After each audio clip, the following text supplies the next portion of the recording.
So hey everybody, in this video tutorial I'm going to show you how you can add custom fonts to CapCut. So first you need to open up any kind of browser you are using, and then you just need to type in the font and just open up the first link. Okay, here you have the different categories of the fonts. You can search for any kind of font. For example, if I want Poppins, I'm just gonna search for it, and you can see the different kind of fonts. And for example, if I want this Winter Poppins, I'm just gonna click download. Now the font is downloaded here, and we're just gonna unzip the font. The next thing you're gonna do, just open up this file, and you're just gonna click install, and it's gonna be installed to the system.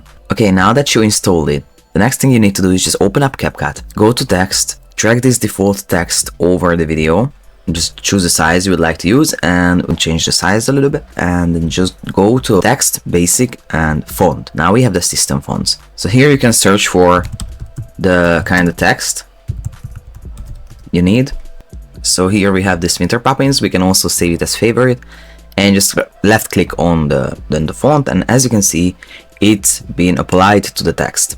Alright, so all in all, this is how to add custom fonts on CapCut. I hope you found this tutorial useful. If you want to get access to all premium CapCut features, you can try out CapCut Pro for 7 days for free by clicking the link in the description below. Also, check out our CapCut Video Editing for Beginners ebook that you can also download for free. And last but not least, have a look at our other video editing tutorials, resources and deals in the video description as well.